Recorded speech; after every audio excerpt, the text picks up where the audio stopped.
அனைவருக்கும் வணக்கம். ஸோ நம்ம இப்போ பார்க்க போகிறது என்ன அப்படின்னா work measurement or time study. So போன கிளாஸில் நம்ம ஒர்க் ஸ்டடி மெத்தட் ஸ்டடி பார்த்துட்டு இருந்தோம். ஸோ அதோட கண்டினியூஷனாக இப்போ நம்ம பார்க்க போகிறது ஒர்க் மெஷர்மெண்ட் அல்லது டைம் ஸ்டடி அப்படின்றது. ஸோ இதில் ஒர்க் மெஷர்மெண்ட்னா என்ன அப்படின்றதுனா, ஒரு திறனுள்ள தொழிலாளி ஒரு குறிப்பிட்ட வேலையை குறிப்பிட்ட நேர்த்தியுடன் செய்து முடிக்க ஆகும் காலத்தை கணக்கிடும் நுட்பத்தை ஒர்க் மெஷர்மெண்ட் அல்லது டைம் ஸ்டடி என்கின்றோம். ஒரு திறனுள்ள தொழிலாளி ஒரு குறிப்பிட்ட வேலையை குறிப்பிட்ட நேர்த்தியுடன் செய்து முடிக்க ஆகும் காலத்தை கணக்கிடும் நுட்பத்தை ஒர்க் மெஷர்மெண்ட் அல்லது டைம் ஸ்டடி என்கின்றோம். ஓகே. ஸோ அப்போது next objectives of work measurement. Work மெஷர்மெண்ட்டோட அப்ஜெக்டிவ்ஸ் நோக்கம் என்ன அப்படின்னா, பயனற்ற நேரங்களை குறைப்பது அல்லது தவிர்ப்பது, ஒரு குறிப்பிட்ட பணியினை செய்து முடிக்க ஆகும் ஸ்டாண்டர்ட் டைமை நிர்ணயிக்க, எதிர்காலத்தில் பயன்படுத்த உதவும் ஸ்டாண்டர்ட் டேட்டா பேங்கை உருவாக்க, மெத்தடை மேம்படுத்த. ஸோ இதெல்லாம் மெயின் அப்ஜெக்டிவ்ஸ். அடுத்து advantages of work measurement. Work மெஷர்மெண்ட்னால என்னென்ன நன்மைகள் நமக்கு?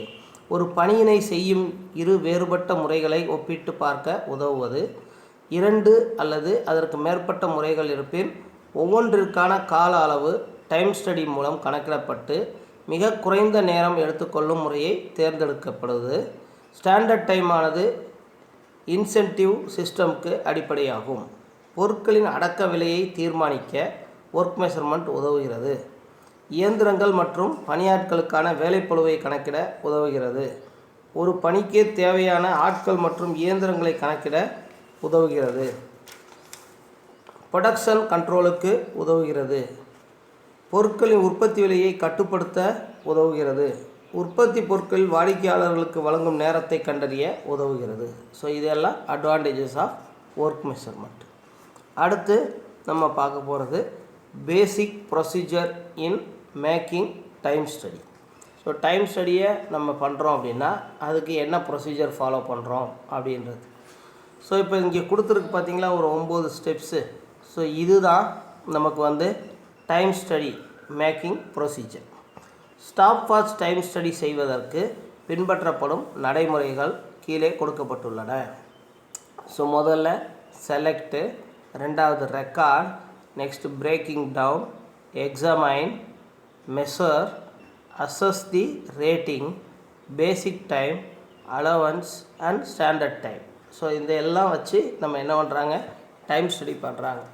ஸோ முதல்ல செலக்ட்ன்றதில் நமக்கு என்ன அப்படின்னா, செலெக்ஷன் ஆஃப் ஜாப், எந்த ஜாப்பு எப்படி என்னன்றதை செலக்ட் பண்ணுறாங்க. ரெண்டாவது அதை செலக்ட் பண்ணதை ரெக்கார்ட் பண்ணுறாங்க. ரெக்கார்ட் பண்ணதுக்கப்புறம் பிரேக்கிங் டவுன் ஆப்ரேஷன், அந்த ஆப்ரேஷன்ஸை தனித்தனியாக பிரித்து பிரேக் பண்ணுறாங்க. அடுத்து எக்ஸாமைனில் அதை பல்வேறு எலிமெண்ட்ஸ் சின்ன சின்னதாக பிரிக்கிறாங்க. ஸோ அதுக்கப்புறம் டைமை மெஷர் பண்ணுறாங்க. மெஷர்ஸ் பண்ணதுக்கப்புறம் அக்சஸ் த ரேட்டிங் ஃபேக்டர், அதுக்கு என்னென்ன ரேட்டிங், எவ்வளோ வேல்யூ, அமௌண்ட்டு என்னன்ற மாதிரி அந்த ரேட்டிங் ஒவ்வொன்றுக்கும் கொடுக்குறாங்க. அடுத்து பேசிக் டைமை கால்குலேட் பண்ணுறாங்க. அதுக்கப்புறம் அதுக்கு என்னென்ன அலவன்சஸ் கொடுக்க போகிறோம் அப்படின்றத இது பண்ணுறாங்க. ஃபைனலாக கால்குலேஷன் ஆஃப் ஸ்டாண்டர்ட் டைமை கால்குலேட் பண்ணுறாங்க. ஸோ இது எல்லாம் இதில் நம்ம பண்ண போகிற ப்ரொசீஜர். ஓகே. ஸோ முதல்ல செலெக்ஷன் ஆஃப் ஜாப் அப்படின்றது நமக்கு டைம் ஸ்டடி எப்பொழுது மெத்தட் ஸ்டடி செய்த பிறகு தான் செய்யப்படுது. டைம் ஸ்டடி செய்வதற்கான பணியை கீழ்கண்ட சூழ்நிலையை பொறுத்து தேர்ந்தெடுக்கலாம். ஒரு புதிய ஆப்ரேஷன், புதிய பொருள் அல்லது புதிய பணி இதுக்கு தேவைப்படும் போது அதை நம்ம பண்ணலாம். அடுத்து புதிதாக டைம் ஸ்டாண்டர்ட் தேவைப்படும் பொழுது ஏற்கனவே நிர்ணயிக்கப்பட்ட ஸ்டாண்டர்ட் டைமின் துல்லியத்தை கண்டறிய நமக்கு பயன்படுது. ஒரு குறிப்பிட்ட ஆப்ரேஷனை செய்ய அதிக செலவாகும் போது நம்ம இந்த செலெக்ஷன் ஆஃப் ஜாப் நமக்கு டைம் ஸ்டடியில் நம்ம பண்ணுறோம். ஸோ அடுத்து நமக்கு பார்த்தோம் அப்படின்னா ரெக்கார்ட், என்னென்ன விவரங்கள் நமக்கு டைம் ஸ்டடி ஃபார்மில் பதிவு செய்யப்படுது அந்த ரெக்கார்டில் அப்படின்னா, general study identification datas, product datas, machine and tools datas, workers data and timing of time study details. இது எல்லாம் நமக்கு என்ன பண்ணுறாங்க அப்படின்னா ரெக்கார்ட் பண்ணுறாங்க. ஸோ ஒர்க்கிங் கண்டிஷன் டீட்டெயில்ஸ் ஃபைனலாக அதில் அந்த ஒர்க்கிங் கண்டிஷன்றது இதில் பார்த்திங்கன்னா நமக்கு ஐடென்டிஃபிகேஷன் டேட்டாவில் study number, sheet number, name and initial அந்த ஸ்டடி பண்ணுறவர், அடுத்து டேட் ஆஃப் ஸ்டடி எந்த டேட்டில் பண்ணுறாரு அப்படின்றது. அதே மாதிரி ப்ராடக்ட் டேட்டாவில் name of the product, drawing number, material, quality requirements எவ்வளவு அப்படின்றது. அதே மாதிரி மெஷின் அண்ட் டூல்ஸ் டேட்டாவில் location, where operation is taking place, எந்த இடத்துல நடக்குது அப்படின்றது. அடுத்து மெத்தட் ஸ்டடி சீட் நம்பரு, அடுத்து பிளான்ட் ஆர் மிஷினு, அடுத்து டூல்ஸ் என்னென்ன யூஸ் பண்ணுறோம், அடுத்து ஒர்க் பிளேஸ் லே அவுட்டு, அடுத்து speed and feed of the machine, இதெல்லாம் ரெக்கார்ட் பண்ணுறாங்க. ஒர்க்கர் டேட்டாவில் ஒர்க்கரோட நேமும் கிளாக் நம்பரும் ரிஜிஸ்டர் பண்ணுறாங்க, அதை ரெக்கார்ட் பண்ணுறாங்க.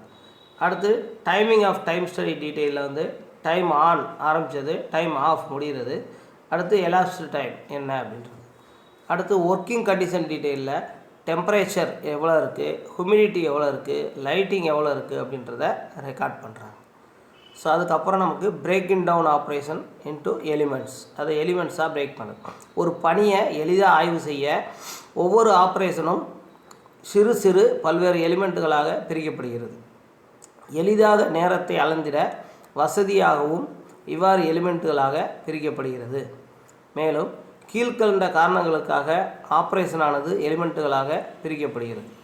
அது என்ன அப்படின்னா, அன்ப்ரொடக்டிவ் டைம், ப்ரொடக்டிவ் டைம், இவற்றை தனித்தனியே பிரிப்பதற்கு, ஆப்பரேட்டர் ரேட்டிங்கை துல்லியமாக கணிக்க, வெவ்வேறு விதமான எலிமெண்ட்டுகளை கண்டறிந்து அதற்கான நேரத்தை கண்டுபிடிப்பதற்கு, பணியாட்களின் உடற்களைப்புகளை அலவன்ஸை தீர்மானிக்க, விவரமான ஒர்க் ஸ்பெசிஃபிகேஷனை உருவாக்க, மீண்டும் மீண்டும் நடக்கும் எலிமெண்ட்டுகளின் ஸ்டாண்டர்ட் டைமை கண்டறிய. அடுத்து கிளாசிஃபிகேஷன் ஆஃப் எலிமெண்ட்ஸ். எலிமெண்ட்ஸ் வந்து எப்படி நம்ம பிரிக்கிறாங்கன்னா, repetitive element, occasional element, constant element, variable element, manual element, machine element, governing element and foreign element அப்படின்ட்டு இதை தனித்தனியாக பிரிக்கிறாங்க.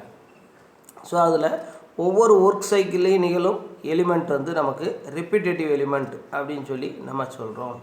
அக்கேஷ்னல் எலிமெண்ட்னா ஒவ்வொரு ஒர்க் சைக்கிளையும் இடம்பெறாத எலிமெண்ட்டுகள் இந்த அக்கேஷ்னல் எலிமெண்ட் அப்படின்னு சொல்லி சொல்கிறோம். மூணாவது, எங்கும் எப்போதும் ஆரால் செய்யப்பட்டாலும் டைம்கள் கான்ஸ்டண்ட்டாக இருக்கும் எலிமெண்ட்டுகள் வந்து கான்ஸ்டன்ட் எலிமெண்ட்டு. அதே மாதிரி பொருட்கள், இயந்திரங்கள், பண்புகளை பொறுத்து பேசிக் டைம் மாறுபடும் எலிமெண்ட்டுகள் வேரியபிள் எலிமெண்ட் அப்படின்றோம். அதே மாதிரி பணியாளரால் செய்யப்படும் எலிமெண்ட் வந்து மேனுவல் எலிமெண்ட்டு. இயந்திரங்களால் ஏற்படும் எலிமெண்ட் வந்து மெஷின் எலிமெண்ட்டு. அடுத்து ஒரே சமயத்தில் நடக்கும் எலிமெண்ட்டுகளில் அதிக நேரத்தை எடுத்துக்கொள்ளும் எலிமெண்ட் வந்து கவர்னிங் எலிமெண்ட் அப்படின்னு சொல்கிறோம். அடுத்து பணிக்கு முக்கியமாக கருதப்படாத எலிமெண்ட்டுகள் வந்து ஃபாரின் எலிமெண்ட் அப்படின்னு சொல்லி நம்ம சொல்கிறோம். இந்த ஜாப் பிரேக்கிங் நம்ம இது பண்ணுறோம் பார்த்திங்க, பிரேக்கிங் டவுன், இதுக்கு வந்து ஜென்ரலாக ஒரு ரூல்ஸ், ஒரு 4 பாயிண்ட் யூஸ் பண்ணுறாங்க. நமக்கு ஒவ்வொரு எலிமெண்ட்டுக்கும் தெளிவான ஆரம்பமும் முடிவும் இருக்க வேண்டும். ஒவ்வொரு எலிமெண்ட்டும் சிறியதாகவும் அதே சமயம் எளிதில் அளக்கக்கூடியதாகவும் இருக்க வேண்டும். ஸ்டாப் வாட்ச் கொண்டு அளக்கக்கூடிய மிகச்சிறிய எலிமெண்ட்டின் அளவு 0.4 நிமிடம் ஆகும். மேனுவல் எலிமெண்ட்டுகள் மற்றும் மெஷின் எலிமெண்ட்டுகள் தனியாக அளக்கப்பட வேண்டும். கான்ஸ்டன்ட் எலிமெண்ட்டுகளையும் வேரியபிள் எலிமெண்ட்டுகளையும் தனித்தனியாக பிரிக்க வேண்டும். ஸோ அடுத்து அக்கேஷ்னல் எலிமெண்ட்டுகளும் ஃபாரின் எலிமெண்ட்டுகளும் தனித்தனியே அளக்கப்பட வேண்டும். இது எல்லாம் நமக்கு வந்து மெஷரிங்கில் கொண்டு வரோம். அடுத்து measuring the time study with stop watch. ஒவ்வொரு எலிமெண்ட்டும் எடுத்துக்கொள்ளும் நேரம் ஸ்டாப் வாட்ச் கொண்டு அளக்கப்படுகிறது. ஸ்டாப் வாட்ச் கொண்டு அளப்பதற்கு 2 முக்கிய முறைகள். ஒன்று ஃப்ளைபேக் ஆர் ஸ்னாப்பேக் மெத்தட், இன்னொன்று கண்டினியூஸ் ஆர் குமுலேட்டிவ் மெத்தட் அப்படின்ட்டு 2 மெத்தடை நம்ம யூஸ் பண்ணுறோம். ஸோ இதில் ஃப்ளைபேக் மெத்தடில் முதல்ல எலிமெண்ட் ஆரம்பிக்கும் போது ஸ்டாப் வாட்ச் ஓட விடப்படுது. அந்த எலிமெண்ட்டோட முடிவில் டைம் ஸ்டடி ஷீட்டில் ரீடிங் எவ்வளோ வருதோ அதை குறிக்கிறோம். அதே சமயம் நாபை அழுத்தும் போது ஸ்டாப் வாட்சின் முள் வந்து 0க்கு திரும்ப வந்துடுது. உடனடியாக முள் ரிலீஸ் ஆகுது. மீண்டும் அடுத்த எலிமெண்ட் நேரத்தை கண்டறிய அந்த முள் ஓட விடப்படுது. இதே போல் எல்லா எலிமெண்ட்டுக்கும் நேரம் அளக்கப்படுது. ஸோ அடுத்து கண்டினியூஸ் அல்லது குமுலேட்டிவ் மெத்தடில் முதல்ல எலிமெண்ட் ஆரம்பிக்கும் போது ஸ்டாப் வாட்ச் ஓட விடப்படுது. ஆய்வு முடிகிற வரைக்கும் ஸ்டாப் வாட்ச் தொடர்ந்து ஓடிக்கிட்டே இருக்குது. ஒவ்வொரு எலிமெண்ட் முடிஞ்ச உடனே அதுக்கான டைம் ஸ்டடி ஷீட்டில் டைம் எவ்வளோ ஆகுதுன்றது குறிச்சிக்கிட்டே வரோம். ஒவ்வொரு எலிமெண்ட்டுக்கான நேரமும் அடுத்தடுத்த எலிமெண்ட்டில் நேரத்திலிருந்து கழிப்பதன் மூலம் நமக்கு முதல்ல உள்ள எலிமெண்ட்டோட அந்த டைமிங் நமக்கு தெரியுது. ஸ்டாப் வாட்சோட கடைசி ரீடிங் பணியோட மொத்த நேரத்தை நமக்கு காட்டும். ஸ்டாப் வாட்சில் அளக்கப்படும் நேரங்கள் அப்சர்வ்டு டைம் என்று அழைக்கப்படும். ஒவ்வொரு வகையான எலிமெண்ட்டுக்கான நேரமும் தனித்தனியாக பதிவு செய்யப்படுகிறது. ஸோ அடுத்து நமக்கு பார்த்தோம் அப்படின்னா அக்சஸ் தி ரேட்டிங் ஃபேக்டர். ரேட்டிங்கிறது ஒவ்வொரு பணியாளரோட திறமையை அளக்கிறது ரேட்டிங்னு சொல்கிறோம். தொழிலாளர்களோட செயல்திறனை ஒர்க் ஸ்டடி செய்பவர் அதை கருத்தில் வச்சுட்டு ஸ்டாண்டர்ட் பர்ஃபார்மன்ஸோட ஒப்பீடு செய்கிறது நமக்கு ரேட்டிங் ஃபேக்டரும் சொல்கிறோம். ரேட்டிங் ஸ்கேல் படி தகுந்த ரேட்டிங்கை டைம் ஸ்டடி செய்கிற பணியாளருக்கு நம்ம வழங்க வேண்டும். ஸோ அடுத்து நம்ம பார்த்தோம் அப்படின்னா ரேட்டிங் ஸ்கேல். ஸோ உலகம் முழுவதுலேயும் நமக்கு இருக்கிற இடங்கள் எல்லாத்துலேயும் பார்த்திங்கன்னா ரேட்டிங் ஸ்கேல் 3 வகையாக பயன்படுத்துகிறாங்க. 60 to 80 scale, 75 to 100 scale, 100 to 133 scale. இது சிறிய எண்களான 60, 75, 100 ஆகியவை இன்சென்டிவ் ஸ்கீம் இல்லாமல் இருக்கும்போது பணியாளரோட ஸ்டாண்டர்ட் பர்ஃபார்மன்ஸ். பெரிய எண்களான 80, 100, 133 இன்சென்டிவ் ஸ்கீமில் பணியாளரோட ஸ்டாண்டர்ட் பர்ஃபார்மன்ஸு நமக்கு இது ஆகுது. பொதுவாக 75, 100 ஸ்கேலு எல்லாராலையுமே பின்பற்றப்படுது. அடுத்து அப்ளையிங் ரேட்டிங் ஃபேக்டர். பணியாளரோட செயல்திறன் சராசரியாக இருந்தால் அவருக்கு 100 ரேட்டிங் கொடுக்குறாங்க. அவரோட செயல்திறன் சராசரிக்கு கொஞ்சம் குறையாக இருந்தால் 95, 80 அப்படின்னு சொல்லி ரேட்டிங் ஸ்கேல் கொடுக்கப்படுது. பணியாளர் செயல்திறன் சராசரிக்கு அதிகமாக இருந்தால் 105, 110 அப்படின்ற மாதிரி ரேட்டிங் கொடுக்குறாங்க. ஓகே. ஸோ அடுத்து கால்குலேஷன் ஆஃப் பேசிக் டைம். சராசரி செயல்திறன் கொண்ட ஒரு பணியாளர் ஒரு வேலையை செய்யும்போது எடுத்துக்கொள்ளக்கூடிய அந்த நேரமானது பேசிக் டைம் அப்படின்னு சொல்லி நம்ம சொல்கிறோம். நம்ம அதை ஆய்வு செய்யும்போது கிடைக்கக்கூடிய நேரம் பேசிக் டைம்னு நம்ம எடுத்துக்க முடியாது. அதுக்கு ரேட்டிங் ஃபேக்டர் கொடுத்து பேசிக் டைம் கீழே கொடுக்கப்பட்டது மாதிரி கண்டுபிடிக்கப்படுது. பேசிக் டைம் எப்படி கண்டுபிடிக்கப்படுது அப்படின்னா basic time is equal to observed time into observer rating divided by standard rating அப்படின்னு சொல்கிறோம். நம்ம உதாரணமாக ஒரு பணியை அப்சர்வ் டைம் 10 நிமிஷம் ஆகுது அப்படின்னா பணியாளரோட ரேட்டிங் 180 அப்படின்னு சொல்லி நம்ம எடுத்துக்கிட்டோம் அப்படின்னா பேசிக் டைம் கால்குலேட் பண்ணும்போது 10 × 120/100 அப்படின்னு போடுறோம். அந்த மாதிரி கால்குலேட் பண்ணும்போது 12 நிமிஷம் அப்படின்ற மாதிரி நமக்கு கிடைக்கும். ஓகே, இதுதான் பேசிக் டைமோட கால்குலேஷன். அடுத்து அலவன்சஸ். ஒரு பணியாளர் ஒரு நாள் முழுவதும் தொடர்ந்து வேலை செய்கிற போது அவரால் ஒரே செயல்திறன் ஒரே மாதிரி இருக்க மாதிரி அவரால் வேலை செய்ய முடியாது. ஸோ அவர் இடையில பாத்ரூம் போவார், தண்ணி குடிப்பார், ரெஸ்ட் எடுப்பார். இந்த மாதிரி இதுக்கெலாம் கொஞ்சம் நேரம் தேவைப்படும். ஸோ அதே மாதிரி மிஷினிங் செய்யும்போது டூல் உடைஞ்சா தவிர்க்க முடியாமல் லேட்லாம் ஆகும். ஸோ அதனால் அதனை ஈடுகட்டுறதுக்காக பேசிக் டைமோட சில டைம் கொஞ்சம் சிறுசு கொஞ்சம் நேரம் எக்ஸ்ட்ராவாக சேர்க்கப்படுது. அவ்வாறு பேசிக் டைமோட கூடுதலாக சேர்க்கக்கூடிய நேரத்தை அலவன்ஸ் அப்படின்னு சொல்லி நம்ம சொல்கிறோம். ஸோ ஒர்க்கு நடக்கும்போது கீழ்கண்ட இடையூறு நமக்கு ஏற்படலாம். ஒன்று பர்சனல் ஃபேக்டர், நீர் அருந்த தண்ணி குடிக்க போகிறது, பாத்ரூம் போகிறது, இதெல்லாம். ரெண்டாவது நேச்சர் ஆஃப் ஒர்க்கு. கடினமான பணியை இருந்தால் அந்த கடினமான பணி முடிஞ்ச உடனே நமக்கு ரெஸ்ட் எடுக்கிறது. அடுத்து அதர் ஃபேக்டர், டூல் உடையிறது, சூப்பர்வைசரோட ஆலோசனை செய்கிறது, இதெல்லாம் நமக்கு அதர் ஃபேக்டர்ஸ் அப்படின்றதில் நமக்கு வருது. அடுத்து டூல் அலவன்சஸ். டூலில் என்னென்ன அலவன்சஸ் இருக்குது அப்படின்னா relaxation allowance, process allowance, contingency allowance, special allowance, policy allowance அப்படின்னு சொல்லிட்டு ஒரு 5 வகையான அலவன்சஸ் நம்ம பயன்படுத்துகிறோம். கடைசியாக கால்குலேஷன் ஆஃப் ஸ்டாண்டர்ட் டைம். ஒரு குறிப்பிட்ட பணியை முழுவதும் நேர்த்தியுடன் செய்து முடிக்க தேவைப்படும் நேரம் ஸ்டாண்டர்ட் டைம் அல்லது அலோவ்டு டைம் அப்படின்னு சொல்லி நம்ம சொல்கிறோம். இது பேசிக் டைமோட பல அலவன்ஸோட சேர்ந்தது எல்லாமே இந்த நமக்கு ஸ்டாண்டர்ட் டைம் அப்படின்னு சொல்லி நம்ம சொல்கிறோம். இந்த ஸ்டாண்டர்ட் டைம் எப்படி வருது அப்படின்றத நம்ம கால்குலேஷன் போட்டு சில இதுகளில் நம்ம தெரிஞ்சுக்கலாம். ஓகே, ஸோ இதுதான் நமக்கு basic procedure for method study work measurement. So ஒர்க்கை எப்படி நம்ம மெஷர் பண்ணுறது அப்படின்றது டைம் ஸ்டடி அல்லது ஒர்க் மெஷர்மெண்ட் அப்படின்னு சொல்லி நம்ம சொல்கிறோம். ஸோ அடுத்து பார்த்திங்கன்னா இந்த டைம் ஸ்டடி கால்குலேஷனுக்கு பார்த்தோம் அப்படின்னா நமக்கு ஒரு சின்ன ப்ராப்ளம் ஒன்று கொடுத்துருக்கு. Observed time for an element is 0.8 minute. The rating factor for the element is taken as 120%. The allowances are 20% of the basic time. Find out the allowed time to the element. So standard time calculate பண்ண சொல்லி கொடுத்துருக்கு. So given data என்னென்ன கொடுத்துருக்கு அப்படின்னா, observed time வந்து 0.8 minute கொடுத்துருக்கு. Rating factor வந்து 120% கொடுத்துருக்கு. அலவன்ஸ் டைம் வந்து 20% பேசிக் டைமில் கொடுத்துருக்கு. ஸோ இப்போ நம்ம பேசிக் டைம் கால்குலேட் பண்ணுறோம்னு வச்சுக்கோங்க. Basic time equal to observed time into observed rating divided by standard rating. So இதில் அப்சர்வ்ட் டைம் ஓடி அப்படின்றது நம்ம கொடுத்துருக்கிறது 0.8 இன்ட்டு அப்சர்வ்ட் ரேட்டிங் அவர்கள் எவ்வளோ கொடுத்துருக்காங்க அப்படின்னா 120 கொடுத்துருக்காங்க. ஸ்டாண்டர்ட் ரேட்டிங் எவ்வளோனா 100. ஸோ இதை போட்டு நம்ம கால்குலேட் பண்ணோம்னா 0.96 மினிட் நமக்கு கிடைக்கும். அலவன்ஸ் வந்து 20% நார்மல் டைமில்.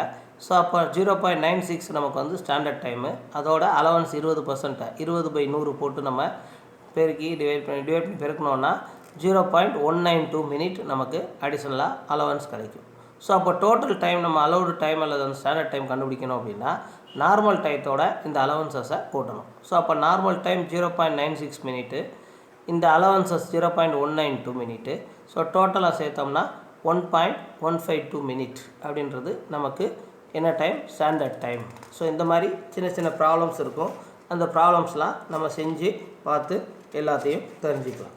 ஓகே. ஸோ அடுத்து நம்ம பார்க்க போகிறது basic concept of production study. Production study அப்படின்னா சில நேரத்தில் ஸ்டாப் வாட்ச் டைம் ஸ்டடி மூலம் நிர்ணயிக்கப்படுற ஸ்டாண்டர்ட் டைம் ஆனது போதுமானதாக இல்லைன்னா பணியாளர் முறையிடுறாங்க அப்படின்னா அந்த கொடுக்கப்பட்ட ஸ்டாண்டர்ட் டைமு சரியானதா என்பதை மீண்டும் ஆய்வு செய்வது ப்ரொடக்ஷன் ஸ்டடி என்று அழைக்கப்படுகிறது. இந்த ப்ரொடக்ஷன் ஸ்டடியானது எப்போது நிகழும் அப்படின்னா அக்கேஷனல் எலிமெண்ட்களை கொண்டு ஏற்படுகின்ற காலதாமதமானது ஆய்வு செய்யும்போது இது நமக்கு நடக்கப்படுது. ஸோ அடுத்து objectives of production study. So இப்போ ஏற்கனவே கண்டுபிடித்த ஸ்டாண்டர்ட் டைம் துல்லியத்தை கண்டறிகிறதுக்கு இன்எஃபெக்டிவ் டைம்கள் அனைத்தும் டைம் ஸ்டடியில் சேர்க்கப்பட்டிருக்கிறதா என்பதை கண்டறிய, ஒர்க்கர்ஸுக்கு பணியில் ஏற்படும் காலதாமதங்களை கண்டறிய, அடுத்து கண்டின்ஜென்சி அலவன்ஸை கணக்கிட, உற்பத்தி குறைவுக்கான நேர காரணத்தை கண்டறிகிறதுக்கு, அடுத்து procedure of production study. So production study சாதாரண ஸ்டாப் வாட்ச் டைம் ஸ்டடி போலவே நடத்தப்படுது. ஆனால் ப்ரொடக்ஷன் ஸ்டடி முறையில் அக்கேஷனல் எலிமெண்ட்டுக்கெலாம் நேரம் மட்டும் அளக்கப்படுது. ஒரு ஷிஃப்ட் அல்லது ஹாஃப் ஷிஃப்ட் என நீண்ட நேரத்துக்கு நடத்தப்படுது. இதில் ரெப்பிட்டேட்டிவ் எலிமெண்ட் கணக்கிடப்படுவது இல்லை. அக்கேஷனல் எலிமெண்ட்டுகளுக்கான நேரம் ஏற்கனவே கண்டறியப்பட்டுள்ள ஸ்டாண்டர்ட் டைம் சேர்க்கப்பட்டுள்ள அலவன்ஸ்களுடன் ஒப்பிட்டு பார்க்கப்படுகிறது. வேறுபாட்டிற்கான காரணம் சரியாக கண்டுபிடிக்கப்பட்டு கீழ்கண்ட குறைகள் கண்டறிந்து தவிர்க்கப்படுகிறது. ரைட்டா. ஸோ அடுத்து பார்த்தீங்கன்னா டெக்னிக்ஸ் ஆஃப் ஒர்க் மெஷர்மெண்ட். இந்த ஒர்க் மெஷர்மெண்ட்டில் என்னென்ன டெக்னிக்ஸ் இருக்குது? ஒன்று ஸ்டாப் வாட்ச் டைம் ஸ்டடி, ரெண்டாவது ப்ரொடக்ஷன் ஸ்டடி, மூணாவது ரேஷியோ டிலே டைம் ஸ்டடி அல்லது ஒர்க் சாம்பிளிங், நாலாவது synthesis from standard data, and அஞ்சாவது அனலிட்டிக்கல் எஸ்டிமேட்டிங் அப்படின்னு சொல்லி நம்ம சொல்கிறோம். ஸோ இது எல்லாம் வந்து நமக்கு பார்த்தீங்க அப்படின்னா டெக்னிக்ஸ், ஒர்க் மெஷர்மெண்ட் பண்ணுறதோட டெக்னிக்ஸாக நம்ம இதை கொடுக்குறோம். ஸோ அடுத்து பார்த்திங்கன்னா stop watch time study. So stop watch time ஸ்டடியில் tools and equipments are used for time study. என்னென்ன யூஸ் பண்ணுறோம் அப்படின்னா collecting datas, stop watch, study board, time study form, set of pencil, other equipments, இதெல்லாம் நம்ம use பண்ணி stop watch time ஸ்டடியை நம்ம பண்ணுறோம். ஸோ இந்த ஸ்டாப் வாட்ச் டைம் ஸ்டடியில் பணியாளருக்கு நேரத்தை கண்டறிய ஸ்டாப் வாட்ச் பயன்படுத்துறதுனால இதை ஸ்டாப் வாட்ச் டைம் ஸ்டடி அப்படின்னு சொல்லி நம்ம சொல்கிறோம். ஸோ இதில் வந்து பார்த்தோம் அப்படின்னா நமக்கு ஸ்டாப் வாட்சை வச்சு முதல்ல டைம் ஸ்டடி பண்ணுறோம். ஸோ பண்ணி நம்ம என்ன பண்ணுறோம், அவங்க எவ்வளோ டைம் வந்து ஒர்க் பண்ணியிருக்காங்க என்ன ஏதுன்றதை நம்ம பார்க்குறோம். ஸோ அதில் டைம் ஸ்டடி செய்யும்போது இந்த நம்ம யூஸ் பண்ணுற ஸ்டாப் வாட்சை யூஸ் பண்ணுறோம், ஸ்டடி போர்டை யூஸ் பண்ணுறோம், டைம் ஸ்டடி ஃபார்ம் யூஸ் பண்ணுறோம், அதுக்கு செட் ஆஃப் பென்சில்ஸ் எல்லாம் வச்சு அதை மார்க் பண்ணுறது மற்ற ஒர்க்கெல்லாம் அதில் நம்ம பண்ணுறோம். அதுக்கப்புறம் வேறு ஏதாவது எக்யூப்மெண்ட்ஸ் நம்ம தேவைப்பட்டாலும் அதெல்லாம் நம்ம வச்சு இந்த ஸ்டடியை நம்ம பண்ணுறோம். ஓகே. ஸோ இதை பற்றி இந்த டெக்னிக்ஸ் ஆஃப் ஒர்க் மெஷர்மெண்ட்ஸில் இந்த ஸ்டாப் வாட்ச் டைம் ஸ்டடி தான் தான் நமக்கு இருக்குது. ஸோ இது ஒவ்வொன்றையும் அடுத்த கிளாஸில் நம்ம டீட்டெயிலாக பார்க்கலாம். ஸோ இப்போ இந்த கிளாஸில் நம்ம பார்த்தா இந்த ஒர்க் ஸ்டடி, நமக்கு work measurement. So work study, work மெஷர்மெண்ட்டை கொஞ்சம் நல்லா பார்த்துக்கோங்க. கேட்டால் அது எழுது ஒர்க் மெஷர்மெண்ட்டு டைம் ஸ்டடி இதை கொஞ்சம் கரெக்டாக பார்த்துக்கோங்க. கேட்டாங்கன்னா அதை அப்படியே நம்ம அந்த கொடுத்த select, record, breaking down, examine, measure, assess the rating, basic time, allowance, standard time இந்த ஹெட்டிங்ஸ்லாம் போட்டு நம்ம எக்ஸ்பிளைன் பண்ணி எழுதணும். அடுத்த கிளாஸில் மற்றதை பார்க்கலாம். Okay, thank you.